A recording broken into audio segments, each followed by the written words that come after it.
నమస్తే అండి తెలుగు ప్రజలకు. ఈరోజు ఎక్కడ చూసినా కల్వకుంట్ల కవిత గురించి చర్చ జరుగుతుంది. ఆమె లేబట్టిన బీసీ రిజర్వేషన్, స్థానిక కోటాలో బీసీలకు 42% రిజర్వేషన్ ఇవ్వకపోతే ఆమె ప్రాణ త్యాగానికైనా తెగిస్తానేటట్టు మరి కొట్లాడడానికి ఇందిరా పార్క్ దగ్గర రేపు అంటే 3వ తారీఖు డిసెంబర్ 2025 కొత్త సంవత్సరంలో కొత్త సభ బీసీల కోసం కవితక్క పెడుతుంది. దీనిపైన మాట్లాడడానికి గతంలో బీఆర్ఎస్లో పేగులు లేకదాకా కొట్లాడి తెలంగాణ ఉద్యమంలో లాఠీ దెబ్బలు తిని బుల్లెట్ దెబ్బలు తిని ఇదే ఉస్మాన్ యూనివర్సిటీ ముద్దు బిడ్డగా మరి బయటకెళ్ళి మొన్నటి దాకా ఒక 2 సంవత్సరాల క్రితం దాకా కూడా ఎలక్షన్ కంటే ఒక 1 ఇయర్ ముందు వరకు కూడా కవితక్కతో కానీ కేసీఆర్ కుటుంబంతో సన్నిహితంగా ఉన్న దాత్రిక స్వప్నక్క మీ అందరికీ తెలుసు. అక్క ఓయూకి వచ్చింది ఆర్ట్స్ కాలేజ్ దగ్గర. అడుగుదాం కవితక్క గురించి. అక్క నమస్తే. నమస్తే మైపాల్. అక్క కంగ్రాచులేషన్ ఫస్ట్ ఆఫ్ ఆల్. ఒక బీసీగా ఉన్న మీకోసం మీ కవితక్క కొట్లాడుతుంది. మీకు సంతోషమా? మరి ఇన్ని రోజుల కన్నా మీకు హ్యాపీయా? సంతోషం అంటావు, కడుపు మండుతుంది మైపాల్. ఎందుకంటే కవితక్క అయితే చిన్నప్పుడు మా తాత ఒక సామెత చెప్పేది, మాడు బంగారం ఉంటేంది మాసం విలువ ఉంటేంది అని. అంటే ఏందనంటే మాడు బంగారం అంటే 1 కిలో బంగారం ఉంటేంది, మాసం అంటే గింతత మాసం అంటే ఎంత, తులంలో కూడా కాదు, ఒక గురిజంత కూడా కాదు, గిత్తత బంగారము విలువ ఉన్నా చాలన్నది. ఈమె మరి బంగారం ఉన్నామే, ఆమె విలువలేని ఆమె. ఎందుకనంటే ఆమె తెలంగాణ ఉద్యమం పేరిట తెలంగాణ ఉద్యమంలో బతుకమ్మ కవితమ్మ బతుకమ్మ అని ఎత్తుక తిరిగి ఎన్నో కొన్ని కోట్లు సంపాదించుకుంది. బతుకమ్మ అనుకుంటా కోట్లు, వజ్రాలు, వైరుధ్యాలు, కెంపులు, మనులు, మాణిక్యాలు ఎన్నో సంపాదించుకున్నది చక్కదనం మంచిగానే ఉన్నది. పోనీగా మా తెలంగాణ ఆత్మగౌరవానికి ప్రతీక అయిన మా బతుకమ్మని ఎత్తుకుంది. ఏదో 4 రూపాయలు సంపాదించుకున్నది, తరతరాలు 100 తరాలు తినే ఆస్తులు సంపాదించుకుంది అని అనుకున్నాం. కానీ ఆమెకి ఎంత ఉన్నా దాహం తీరట్లే. దానికి తోడు బతుకమ్మ పోయిందా, సారా గుడుంబ దందా చేసింది, లిక్కర్ దందాలు చేసి ఆ దందా ఈడ కాకుండా ఢిల్లీలో రాష్ట్రంలో కాకుండా దేశంలో కూడా స్టార్ట్ చేస్తా అని చెప్పి ఏదో ఆమె కర్మగాలు అయితే దొరికిపోయింది. చేస్తే తప్పేంది అక్కడ, డబ్బులు సంపాదిస్తే తప్పేంది, సారా బిజినెస్ చేస్తే తప్పేంది, చాలా మంది చేస్తున్నారు దేశం. గదొక బతికేనా మైపాల్? ఎందుకంటే మాది ఆత్మగౌరవాల తెలంగాణ, మాది ఆత్మ బలిదానాల తెలంగాణ. మేము చాకలేలమ్మ వారసులమండి. అవసరం అంటే ఆత్మగౌరవం కోసం కారం వేసుకొని క్యారెక్టర్ ఉన్నోళ్ళం. కానీ ఈ విధంగా లిక్కర్ దందాలు, సారా దందాలు ఆడోళ్ళ మా తెలంగాణలో ఆడపడుచులకు ఎవరికి అలవాట్లేదు. అవసరమైతే కారం పొడి వేసుకొని తింటాం. అవసరమైతే చాకలేలమ్మ వారసురాలమండి మేము. మా చాకలేలమ్మకు కూడా ఒక ముక్కు పుడక బంగారు పుడక కూడా లేదు. కానీ ఆమె ఆత్మగౌరవంగా బతికింది. కానీ ఈమె మనులు, మాణిక్యాలు, వజ్రాలు, కెంపులు, వైరుధ్యాలు ఎన్నో పెట్టుకొని ఇంకా సరిపోనట్టు సారాదందా చేసి అటువంటి బతికేదానికంటే ఒక బండ కట్టుకొని బాయిల దుంకాలి. మన ఊర్లో అంటారు బాయిలో వడకపోయినవి అని అంటారు. బండ కట్టుకొని బాయిలో దుంకమని అంటారు. ఎందుకంటే ఊర్లలో బండ కట్టుకొని బాయిలు ఎందుకు దుంకాలంటే నాటువంటి దాన్ని అయితే బండ కట్టుకొని బాయిలో దుంకుతున్నాను. ఎందుకనంటే బాయిలో పడదాం అనుకో, ఈత రాకపోతే ఆయన చనిపోతారు. చచ్చిపోతే తెల్లారి శవం పైకి లేస్తుంది. ఒకవేళ బండ కట్టుకున్నాం అంటే కనీసం ఆ శవాన్ని కూడా ఎవరికి చూపించదు, అడిగినే పడి ఉంటుంది అన్నట్టు. అందుకే బండ కట్టుకొని బయట దుంకాలంటున్నారు. మరి ఏంటండి మన తెలంగాణ తెలంగాణ జాగృతి నడిపింది, ఇప్పుడు భారత జాగృతి నడుపుతుంది. బీసీ రిజర్వేషన్ అంటుంది. బీసీల కోసం కొట్లాడితే మీకు ఇష్టం లేదా? బీసీల కోసం ఆమె కొట్లాడా? ఏం మాట్లాడుతున్నావు మైపాల్? 10 ఏళ్ళు 2014 సంవత్సరం నుంచి 2024 సంవత్సరం వరకు వాళ్ళ అధికారంలోనే ఉన్నారు. వారి పరిపాలననే అధికారంలో ఉన్నది. వాళ్ళ నాయననే అలా బాపు బక్కపల్సరి బాపే ముఖ్యమంత్రిగా ఉన్నాడు. మరి ముఖ్యమంత్రిగా ఉండి ఆయనకు బీసీలకు ఏం చేసిండండి? 2014లో బీసీలకు ఎన్ని టికెట్లు ఇచ్చిండు, ఎంతమంది జిల్లా అధ్యక్షులను చేసిండు, ఎంతమంది ఫ్లోర్ లీడర్ జిల్లా స్పోక్స్ పర్సన్స్ చేసిండు, ఎంతమంది కార్పొరేషన్ చైర్మన్లు ఇచ్చిండు. 2014 అయిపోయిందా, 18 వచ్చింది. 18లో ఎంతమందికి ఇచ్చారు ఒకసారి లెక్క చూడమనండి. ఆమె లెక్క తీయాలి. అంతేకాకుండా మొన్న 2024లో ఎంతమంది బీసీలకు ఇచ్చారు. అంతేకాకుండా మా బీసీలలో సింహభాగం ముదిరాజులు ఉంటారు. ఆ ముదిరాజులకు 1 టికెట్ అని ఇచ్చిందా? బీసీలకు ఇచ్చిందా? 2024లో నీకు తెలియదు ఇచ్చిందా? ఇవ్వలేదు. మరి ఆమె అసలు ఏమేం చేసింది బీసీలకు? అంతేకాకుండా ఇవాళ మన కొండా లక్ష్మణ్ బాపూజీ మన బీసీ ముద్దుబిడ్డ, తెలంగాణ ఉద్యమకారుడు. తెలంగాణ ఉద్యమం అనేది ఆయన ఇంట్లోనే పురుడు పోసుకుంది. అది ఆయన చనిపోయినప్పుడు కొండా లక్ష్మణ్ బాబు చనిపోయినప్పుడు వీళ్ళయ్యా మన బాబు పోయి ఒక పుష్పగుచ్చం అని ఇచ్చిండా? ఎందుకు ఇవ్వలేదు? ఆయన బీసీ కాబట్టి, ఇవ్వలేదు. అంతెందుకండి, ఆలే నరేంద్ర టైగర్ ఆలే నరేంద్ర గారు, ఆయన ఈ TRS party founder member 2. Founder member 1 KCR అనుకుంటే ఫౌండర్ మెంబర్ 2 ఎవరు? ఆలే నరేంద్ర. ఆయన ఏం చేసిండు? శంకరగిరి మాన్యాలకు పంపించిండు ఆయనను టార్చర్ పెట్టి. అంతెందుకు, మొన్న 2018 ఎలక్షన్ల తర్వాత మన బీసీ బిడ్డ, మన బహుజన బిడ్డ, మన ముదిరాజ్ బిడ్డ ఈటల రాజేందర్ గారు ఏమన్నాడు? ఆయన మొదటి నుంచి కేసీఆర్ తర్వాత అంతటి పేరున్న వ్యక్తి ఈటల రాజేందర్ వ్యక్తి. ఎందుకంటే ప్రజలల్లో మంచి పేరున్న వ్యక్తి, అందరి నోట్లో నానే వ్యక్తి ఈటల రాజేందర్ గారు. అలాంటి ఈటల రాజేందర్ గారు ఒక సభల ఈ గులాబీ జెండాకు ఓనర్లం మేము అని అన్నాడు. ఏమన్నాడు? ఏమన్నా ఈ గులాబీ జెండర్లకు ఓనర్లం మేము అని అన్నాడు. అన్నందుకు ఆయన ఏం చేసిండు? సస్పెండ్ చేసి పారేసిండు పార్టీ నుండి. సస్పెండ్ చేయడమే కాకుండా ఆయనను ఎన్ని ముప్పు తిప్పలు పెట్టి ఆయనను ఆయన ఈ భూమి మీద కేసు, ఆ భూమి మీద కేసు, ఆయన ఇక్కడికి నుంచి ఓడియాలని రకరకాల విశ్వ ప్రయత్నాలు చేసిండు. మరి ఆయనకు బీసీల పట్ల ప్రేమ ఉన్నట్ట, కపట ప్రేమ ఉన్నట్ట? అంతేందుకబ్బా, స్థానిక సంస్థలల్లో రిజర్వేషన్లలో 42% పెంచమంటుంది ఇప్పుడు కవితక్క. 42% ఆమె పెంచమంటుంది. అది కాంగ్రెస్ వాడు చెప్పిండు, కరెక్టే. కాంగ్రెస్ కామారెడ్డి డిక్లరేషన్ లో 42% పెంచుతా అని చెప్పిండు. అదే ఇప్పుడు ఒక కొద్దిసేపు ఆ విషయాన్ని పక్కన పెడితే టీఆర్ఎస్ గవర్నమెంట్లో ఈ విషయం గురించి తర్వాత చెప్తారు. రేవంత్ రెడ్డి కూడా మోసపూరిత హామీలు ఇచ్చిండు. ఆయనను కూడా అడుగుడే కడుగుడే. ఈమెను కడుగుతాము, ఆయన కడుగుతాం. ఇప్పుడు 32% ఉన్న రిజర్వేషన్ ఎంతకు తగ్గించిర్రు? 21% తగ్గించిర్రు. ఇప్పుడు మన బీసీ బిడ్డలు, ఆమె అంటదండి వెటకారంగా మాట్లాడుతుంది తెలుసా కవిత మైపాల్. ఎలా మాట్లాడుతుందంటే, ఇప్పుడు నా మీద కూడా కోపం ఆమెకు. ఎందుకంటే మా ఆయన మున్నూరు కాపు, ఈమె మొన్న అసెంబ్లీ మన 2014లో ఎంపీ ఎలక్షన్లలో పోటీ చేసింది, గెలిచింది. 2018లో నిజామాబాద్లో మున్నూరు కాపు పాపులేషన్ ఎక్కువ ఉంది. ఈమెను ఓడిచ్చిర్రు, ధర్మపురి అరవింద్ని గెలిపించారు. మీ ఆయన కూడా మున్నూరు కాపే కదా అని చెప్పేసి నా మీద కక్ష సాధింపులు స్టార్ట్ చేసింది అప్పటి నుంచి. అంటే ఎందుకు? బీసీలే కదా మున్నూరు కాపులు అంటే. మరి ఈ మున్నూరు కాపులు ఈ బీసీలే కలిసి నన్ను ఓడించిర్రు. అప్పుడు కక్ష పెట్టుకుంది. ఇంకా అదే కాదు మైపాల్, ఇంకో విషయం చెప్తా. ఇప్పుడు ఈమె 2018 ఎలక్షన్లలో ఓడిపోతే ఈమె పదవి దాహం వీళ్ళు తట్టుకోలేరు కదా, ఒక్క నిమిషం లేకపోతే వీళ్ళు అసలు తట్టుకోలేరు. అయితే వాళ్ళ నాయన ఏం చేసిండు? వెంటనే ఆమెను ఎమ్మెల్సీ చేసిండు. మరి అదే తెలంగాణ కొంత టైం పడితే అమెరికాకు పోయింది, అలిగి అమెరికా పోతే మళ్ళీ పిలుచుకొని బుజ్జగించి ఎమ్మెల్సీ ఇచ్చిండు. మరి నా బీసీ బిడ్డ, నా తెలంగాణ రాష్ట్ర కోసం ఆత్మార్పణ చేసుకున్న నా తమ్ముడు శ్రీకాంతాచారి చనిపోయిండు. మరి వాళ్ళ అమ్మకు 2014లో టికెట్ ఆమె కొట్లాడితే ఇచ్చిండు. ఆమె ఓడిపోయే టికెట్ ఇచ్చిండు, ఓడిపోయింది.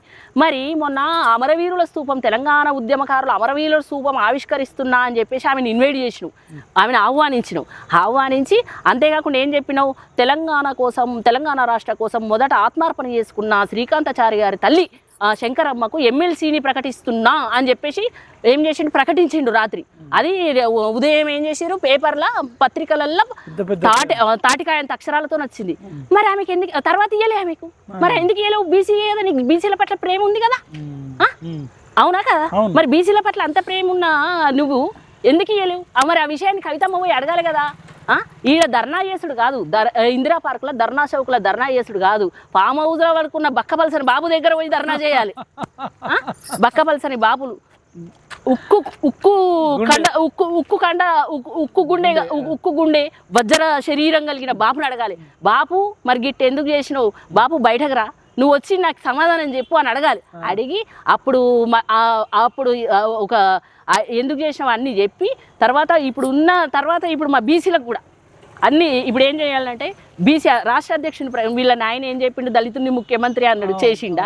పోనీ ఇప్పుడన్నా ఓడిపోయినాకన్నా ఒక బీసీని వాళ్ళ పార్టీ అధ్యక్షుని ప్రకటించమనండి.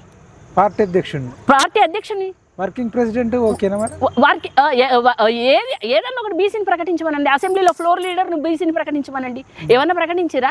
వాళ్ళ నాయన ముఖ్యమంత్రి ఉంటాడు, వాళ్ళ అన్న పురపాలక శాఖ మంత్రి ఉంటాడు, వాళ్ళ బావ హరీష్ రావు, హరీష్ రావు ఆర్థిక శాఖ మంత్రి ఉంటాడు, ఈ ఎమ్మెల్సీ ఉంటుంది, జోగిన్పల్లి సంతోష్రావు రాజ్యసభ ఉంటాడు. మరి బీసీలకు ఇచ్చింది ఏంది? అసలు ఈమె పార్టీ పుట్టినప్పటి నుంచి అసలు ఈమె లెక్కలు తీయమనాలి. ఎన్ని ఎమ్మెల్యే టికెట్లు ఇచ్చినావు, ఎన్ని ఎంపీ టికెట్లు ఇచ్చినావు, ఎన్ని ఎమ్మెల్సీలు ఇచ్చినావు, ఎన్ని చైర్మన్లు ఇచ్చినావు, ఎన్నింత మంత్రి పదవులు ఇచ్చినావు, అసలు ఏమి ఇచ్చినావు మా బీసీలకు? అవన్నీ లెక్కలు తీసుకోండిరా. మా బీసీ బిడ్డలు బక్కకున్నోళ్ళు అసలు వాళ్ళ ఆవేదన కర్పంలో ఉన్న ఆవేదన తట్టుకోలేక అసలు వాళ్ళకు ఏంటంటే ఎటు తెలుసుకోలేక కక్కలేక మిగలేకుంటారు ఆమె పక్కకు. ఇంకొక విషయము, ఇలా నేను అంతే ఎందుకండి, నేను కూడా టీఆర్ఎస్ విద్యార్థి విభాగంలో చేసి వచ్చిన. నేను ఆగడాలను తట్టుకోలేక నేను బయటకు వచ్చిన. ఇప్పటికీ పాపం మా ఆర్ట్స్ కాలేజీలో కానీ మా సైన్స్ కాలేజీలో మా యూనివర్సిటీ విద్యార్థులు నునుగు మీసాల నులిలేత వయసులో నునుగు మీసాలు వచ్చేటప్పుడు టీఆర్ఎస్ విలేజ్ అయినారు. అప్పుడు పీజీలో ఉన్నాం అబ్బా మనము. అప్పుడు ఎంత 21, 22 ఏళ్ళనంటే అప్పుడప్పుడే మీసాలు గడ్డాలు వస్తుంటాయి. అలాంటి వయసులో పోయి ఇప్పటికి 20 ఏళ్ళండి ఒక్కొక్కడిది. ఇలా పెళ్ళిళ్ళు చేసుకొని లగ్గాలు చేసుకొని పిల్లల ఇర్రు వాళ్ళ గడ్డాలు మీసాలు వెంట్రుకలు అన్నీ తెల్లబడ్డాయి. మరి ఇంతవరకు నువ్వు ఏం చేసినావు? కనీసం ఈ ధర్నా కనీసం నువ్వు సంపాదించుకున్నావు కదా, అంత అక్రమంగా సారాదందా గుడుంబాదందా భూదందాలు ఎన్నో చేసినావు కదా, ఎంతో అక్రమంగా సంపాదించుకున్నావు కదా. ఆ సంపాదించిన దాంట్లో కొంత మా బీసీ బిడ్డలకి పాపం మా వేరే వాళ్ళకి అబ్దాబ్బా మా బీఆర్ఎస్ విద్యార్థి విభాగం ఉన్న బీసీ విద్యార్థులకి ఎంతో మంది ఉన్నారు. అవునా కదా? ఆమె చేతుకున్న కుంగురం ఇవ్వమని రాదు, ఆమె చేతుకున్న కుంగురం ఈ వజ్రపు ఉంగురం ఇవ్వని చాలా జీవితం బాగుపడుతుంది. బీసీ వాచ్ 25 లక్షల వాచ్ 25 లక్షలు ఇచ్చిన ఒక లైఫ్ సెట్ అవుతుంది. ఒక వాచ్ ఇవ్వమనండి.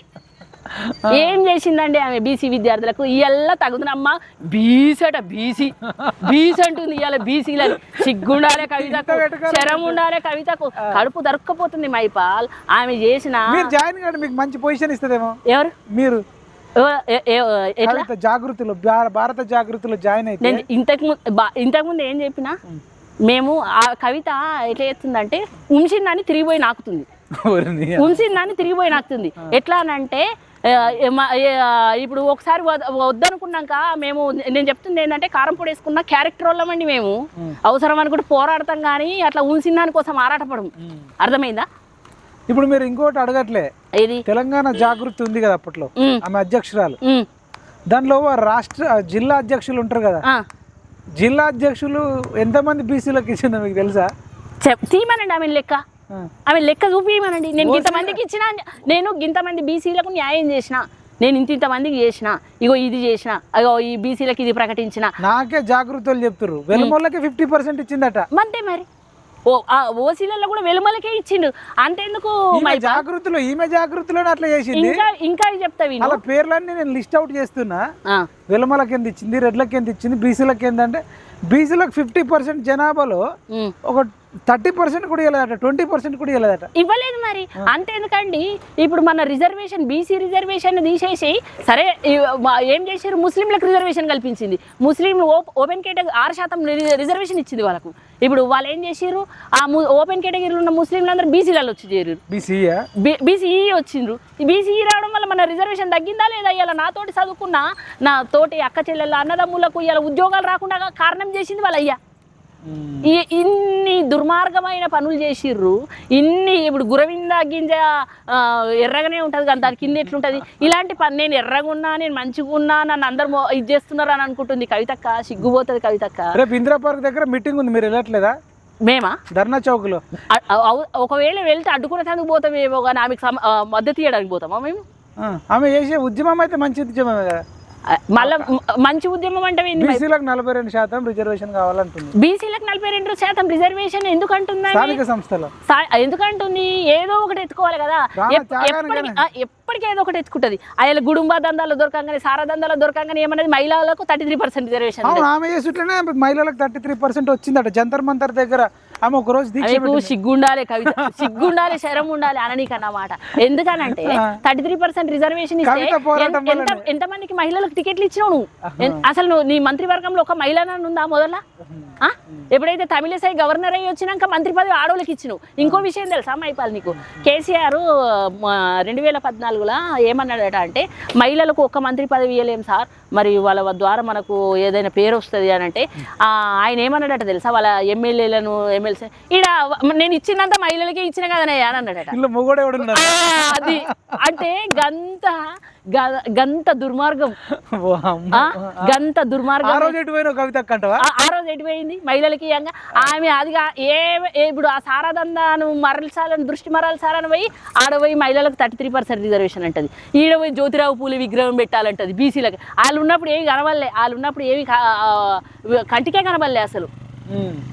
ఇప్పుడు ఆమె ఎల్లొచ్చి చెప్తా ఉంది, ఏమో అంటారు చూడు, ముసలి కన్నీరు గారుస్తుంది, దొంగ జపం చేస్తుంది ఇలా ధర్నా చౌక్లా. ఇప్పుడు చెరువు నిండుకుండున్నది, వాళ్ళ చేపలన్నీ వచ్చి చేరినాయి, కొంగ చూసింది, కన్నేసింది, ఏం చేస్తుంది వచ్చి ఇప్పుడు ఒంటికాలతో నిలబడి తపస్సు. అది చిన్నేశ్వరి కథలు చూస్తున్నావు కదా, మన కొంగ చేపల కథ చిన్నేశ్వరి రాసింది. అలా దొంగ జపం కొంగ జపం ఎందుకు చేస్తుంది, కొంగ ఎందుకు చేస్తుంది, చేపల కోసం చేస్తుంది. ఇప్పుడు ఈమె ఎందుకు చేస్తుందనంటే ఇప్పుడు వీళ్ళ మద్దతు కావాలి, బీసీల మద్దతు. ఎందుకంటే రేపు ఫార్ములా 1 రేస్ కేసులో వాళ్ళ అన్న అరెస్ట్ అవుతాడు, అన్న అరెస్ట్ అయితే నేను పోయి ధర్నా చేయాలి. ఇప్పుడు మాట్లాడడానికి వాళ్ళకే మళ్ళీ కుట్రలు, మళ్ళీ నేను అన్న లేకపోతే చెల్లి ఉండాలి, హరీష్ రావు అలాంటి వాళ్ళు మళ్ళీ వాళ్ళకి సెకండ్ తర్వాత ఫస్ట్ మేము.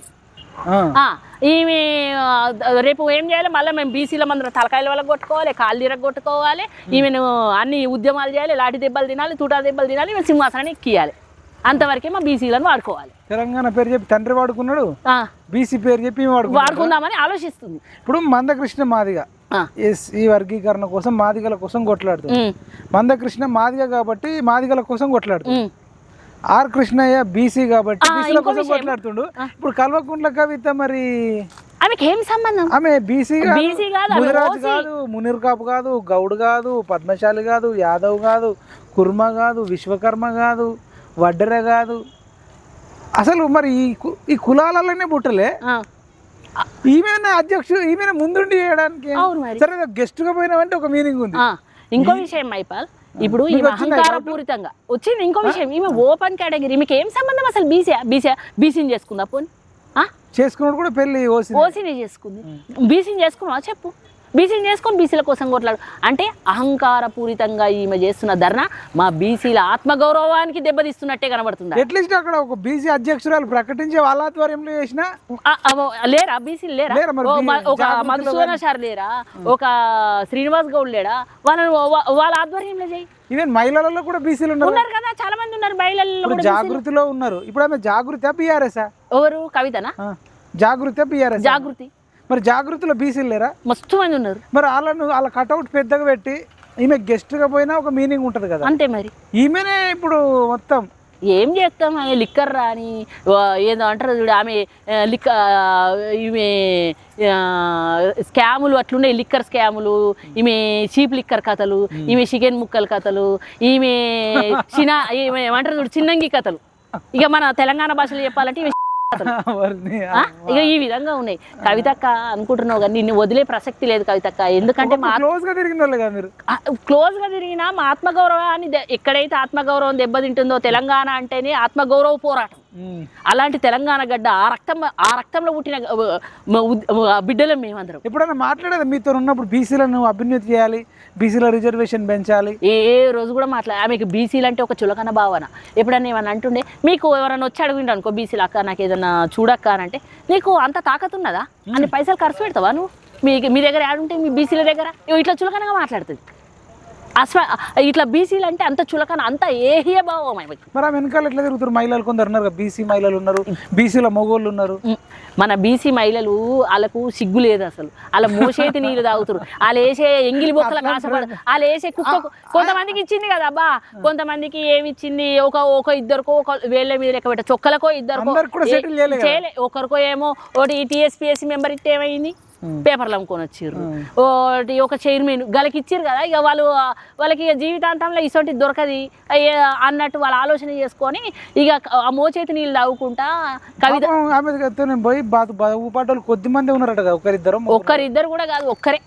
ఒక్కరు కూడా ఆ ఎంగిలి బొక్కలు అవి తినంగా కంకి వేస్తారు చూడు, ఆ ఎంగిలి బొక్కలను తినోళ్ళు ఖర్చు కూడా పెట్టదు. అందుబాటులో పెద్దగా ఎవరికి హెల్ప్ చేసింది కదా, ఒక్కరికి ఇల్లు కట్టించింది కూడా. కట్టిస్తే ఎందుకు పోతారబ్బా? ఇప్పుడు ఎంతో కొంత మనకి ఇంకోటి ఏంటంటే మనము డబ్బుకు పేదోళమే కావచ్చు, మన బీసీలము డబ్బులకు పేదోళమే కావచ్చు, కానీ మనసులకు పేదోళం కాదు. మనసు చాలా పెద్దగా ఉంటుంది మనది. ఎట్లా అంటే గింతంత సాయం చేసినా జీవితాంతం గుర్తించుకుంటాం మనం. మన తెలంగాణలో ఉన్న ఒక మన ప్రత్యేకత అది. కానీ ఆమెతో ఉన్నోళ్ళ కోరికన్నా సాయం చేసిందా? ఇప్పుడు నేనే కాదండి, నేను బీసీనే, నేను వెళ్ళి లక్ష్మణ్ ముదిరాజు అని ఉంటాడు. ఆయన కూడా అందరూ రకరకాల పార్టీ, గంధం రాములన్న అని ఉంటాడు పాపం, ఆయన ప్రైవేట్ ఉద్యోగుల సంఘం, ఆయన కూడా వెళ్ళిపోయింది. ఎందుకు వెళ్ళిపోయింది? ఎవరికే సాయం లేదా. ఇట్లా ఆడవాళ్ళు కూడా అరుణక్క అని ఉంటుంది, ఆమె చేసి చేసి చేసి ఆమె ఆ మధ్యలో టీవీలలో కూడా మాట్లాడి చేసి వృద్ధాప్యం, అగ్రికల్చర్ యూనివర్సిటీలో చేసినాక వృద్ధాప్యం వచ్చింది, చేత కావట్లే, వేయాల గవడ ఆమ్దాన్ లేదు, గవంత పురుసతి లేదు, ఆదాయం లేదు. కవితకు పట్టించుకోవట్లేదు. ఎందుకు పట్టించుకుంటదండి? అక్క బీసీ కదా, బీసీ. మరి ఆయన ఎందుకు పట్టించుకోలేదు? ఇప్పటికి పాప చేతన అయితే మంచంలో పడ్డది, మంచంలో పడ్డది, ఇప్పుడు చేత కావట్లేదు. పట్టించుకునేటోళ్ళు అయితే ఎందుకు వెళ్ళిపోతారు ఆమెను వదిలి? మేము ఒక్కటే చెప్తున్నది ఒకటే, మీటింగ్ ఉంది, మరి ఏం చెప్తారు మీటింగ్ సందర్భంగా? దయచేసి మేము చెప్పేది ఒకటే, ఆమె పక్కన ఎవరెవరైతే తిరుగుతుర్రో బీసీ బిడ్డలారా, నా బహుజన బిడ్డలారా, నా సోదర సోదరీమణులారా, మనకెంత అన్యాయం చేసిందో 2014 నుంచి 24 వరకు మీరు చూడండి. ఆమెను లెక్కలు తీయమనండి. ఎన్ని పదవులు ప్రకటించింది. ఇప్పుడు నేను ఇంతకుముందు చెప్పినట్టు జిల్లా అధ్యక్షులు కానీ, స్పోక్స్ పర్సన్లు కానీ, మన ఎమ్మెల్యే ఎమ్మెల్సీ ఎన్ని టికెట్లు, ఎన్ని చైర్మన్లు, ఏమి ఇచ్చింది, అవన్నీ లెక్కలు చూసుకొని రిజర్వేషన్ ఎందుకు తగ్గించింది ఆ కారణాలు చెప్పి మళ్ళీ ఇవన్నీ చెప్పినాకనే ఆమెను ధర్నాకు రమ్మనండి. అంతవరకు దయచేసి మీరు సహకరించద్దు, దయచేసి వాళ్ళ మోచేతి నీళ్ళు తాగద్దు. థ్యాంక్ యూ అక్క, థ్యాంక్ యూ సో మచ్. అంటే మీరు అంటారు ఫైనల్గా పిల్లి కళ్ళు మూసుకొని పాలు తాగి నన్ను ఎవరు చూస్తలేరు అనుకుంటుంది. అట్లనే కవితకు కూడా ఇన్ని చేసిన ఎవరు అందరు మర్చిపోయారు, ఎవరికి తెలియదు అనుకుని మళ్ళీ బీసీ నినాదం ఎత్తుకుందంటారు. అంతేనా? అంతే. అదే అండి, పిల్లి కళ్ళు మూసుకొని పాలు తాగి నన్ను ఎవరు చూస్తలేరు అనుకుంటుంది. ఇప్పుడు ఈ స్టోరీలో పిల్లి కవితక్కనే, చూసేదంతా ఇప్పుడు స్వప్నక్క చెప్పింది. మరి కవితక్కపై స్వప్నక్క సంచలన ఇంటర్వ్యూ ఏమంటుందంటే డైరెక్ట్గా, ఆపమ్మ కవితమ్మ నీ డ్రామాలు తెలంగాణ మేల్కొన్నది 2001లో ఉన్నట్టు లేదు. ఇప్పుడు అంతా ఎడ్యుకేటెడ్ అయ్యారు, సోషల్ మీడియా వచ్చింది, యూట్యూబ్ వచ్చింది, ఇన్స్టాగ్రామ్ వచ్చింది, ఫేస్బుక్లు వచ్చినాయి, రీల్స్ వచ్చినాయి, స్టేటస్లు పెట్టుకుంటున్నారు. కవితక్క ఆడే ప్రతి డ్రామా, కల్వకుంట్ల ఫ్యామిలీ ఆడే ప్రతి డ్రామా ప్రతి ఒక్కరు గమనిస్తున్నారు. వీళ్ళ అన్ని రాజకీయ పోరాటాలు కానీ బీసీ పోరాటాలు కాదు, వాళ్ళ పదవి కోసం ఆరాటం తప్ప బీసీల కోసం ఆరాటం కాదు. ఆపండయ్య కల్వకుంట్ల డ్రామాలు, ఆపండక్క కల్వకుంట్ల కవితక్క డ్రామాలు. ఇందిరా పార్క్ దగ్గర చేసే ధర్నాలో ఆమెకు బీసీల మీద ప్రేమ కాదు, దొంగ ప్రేమ, కపట ప్రేమ, కొంగ ప్రేమ అని చెప్పేసి మరి స్వప్నక్క అయితే సంచలన విషయాలు బయటపెట్టింది. ఈమె జాగృతిలో కూడా ఎంతమంది బీసీలు ఉన్నారు బయట పెట్టాలి, జిల్లా అధ్యక్షులు కానీ మండల అధ్యక్షులు కానీ అని అడుగుతూ ఉన్నారు.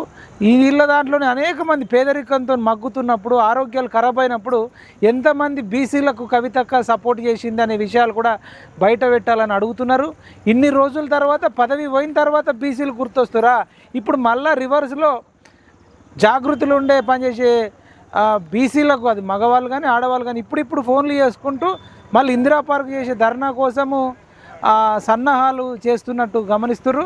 కానీ ఈమె డ్రామాలన్నీ కూడా గమనిస్తున్నారు. కవితక్క కేసీఆర్ జుట్లకెళ్ళి వెళ్ళింది. కేసీఆర్ ఎన్నైతే అబద్ధాలు ఆడిండో కవితక్క కూడా అన్ని అబద్ధాలు ఆడుతుందని చెప్పేసి ఇక్కడ స్వప్నక్క చెప్తుంది. ఈ వీడియోను ఎక్కువ మందికి షేర్ చేయండి. కవితక్క నిజస్వరూపం బయటపడుతుందని తెలియజేస్తూ జై జవాన్, జై కిసాన్, జై హింద్.